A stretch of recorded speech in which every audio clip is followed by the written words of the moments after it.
dan akan terdapat new, open, save as, close, dan edit.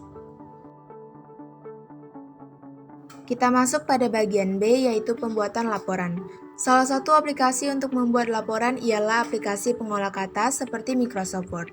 Aplikasi pengolah kata memiliki fitur yang dapat memudahkan pengguna untuk membuat laporan yang baik. Untuk membuat laporan, Anda dapat mengikuti penjelasan berikut.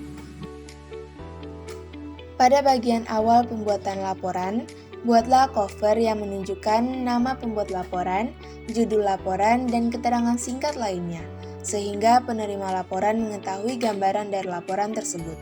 Dan yang kedua, yaitu buatlah kata pengantar. Sebaiknya gunakan kata pengantar yang singkat sebelum masuk ke pembahasan, karena dengan adanya kata pengantar akan membuat pembaca lebih memahami laporan apa yang Anda buat. Dan yang ketiga, yaitu daftar isi. Hal yang cukup penting dalam membuat laporan ialah daftar isi. Dengan adanya daftar isi, pencarian isi laporan yang penting akan lebih mudah dilakukan. Dan yang keempat, yaitu pendahuluan. Pendahuluan merupakan bab yang menjelaskan apa tujuan dan juga latar belakang dari laporan yang dibuat. Pada bagian pendahuluan, terdapat beberapa subbab yang juga harus ditambahkan. Hingga sampailah kepada pembahasan. Pembahasan atau isi merupakan inti dari sebuah laporan. Di bagian ini, sebisa mungkin dijelaskan secara detail dan mencakup semua unsur 5W plus 1H. Dan yang keenam, yaitu penutup. Biasanya berisi kesimpulan tentang kegiatan dan laporan yang telah dibuat. Bisa juga menambahkan saran untuk para pihak yang terkait atau kendala yang dialami selama kegiatan berlangsung. Dan yang terakhir adalah lampiran. Lampiran adalah halaman yang memuat berbagai dokumentasi tentang kegiatan yang telah dilakukan. Dapat berupa foto atau gambar, tabel, surat, dan sebagainya. Lampiran akan mewakili kelengkapan laporan yang dibuat. Lanjut pada bagian C, yaitu merangkum narasi dari konten digital.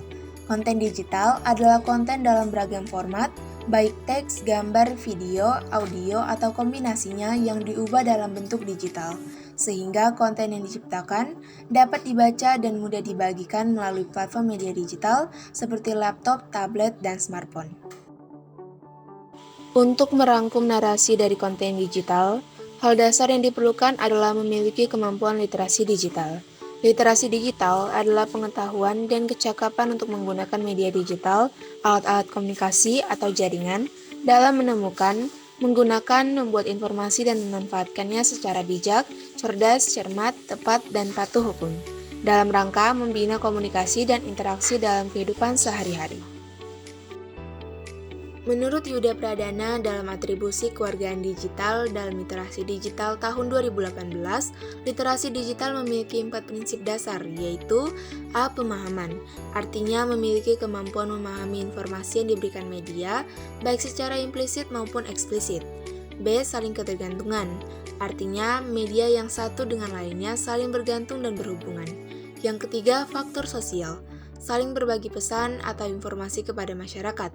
Dan yang keempat, kurasi, artinya memiliki kemampuan mengakses, memahami, serta menyimpan informasi untuk dibaca di lain hari. Dilansir dari manfaat literasi digital bagi masyarakat dan sektor pendidikan pada saat pandemi COVID-19 yaitu tahun 2020, karya Eti Sumiati dan Wijo Narko, literasi digital telah membawa banyak manfaat bagi kehidupan masyarakat.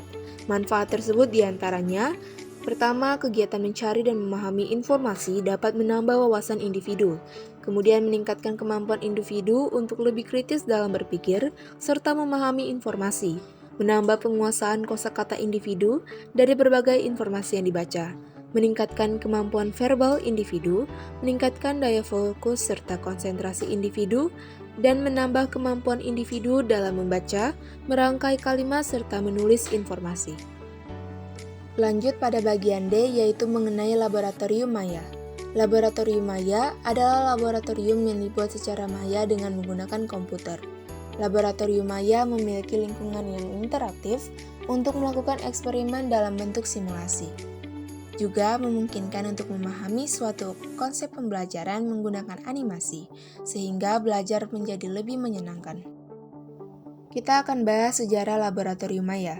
Pada tahun 1977, Laboratorium Maya pertama kali hadir dengan nama Virtual Laboratory of Physiology. Pada saat itu dikembangkan dengan fokus utama pembuatan basis data dengan teks dan gambar. Sekarang ini, Kementerian Pendidikan dan Kebudayaan Indonesia telah memiliki laboratorium virtual atau Maya yang dapat diakses di tautan https://vilabbelajar.kemendikbud.co.id. Laboratorium ini memiliki fitur simulasi praktikum laboratorium yang disajikan secara interaktif dan menarik, dan dikemas dalam lembar kerja dan teori praktikum. Meskipun hadir secara virtual, Laboratorium Maya dapat membantu siswa dalam mengembangkan keterampilan dasar seperti mengamati, mengukur, mencatat, membuat tabel atau grafik, menganalisis data, menarik kesimpulan hingga berkomunikasi dan bekerja sama dengan kelompok. Berikut beberapa keunggulan Laboratorium Maya. A. Simulasi praktik lab dari rumah dengan pemanfaatan teknologi.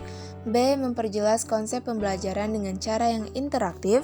C. Mampu menjelaskan konsep-konsep abstrak menggunakan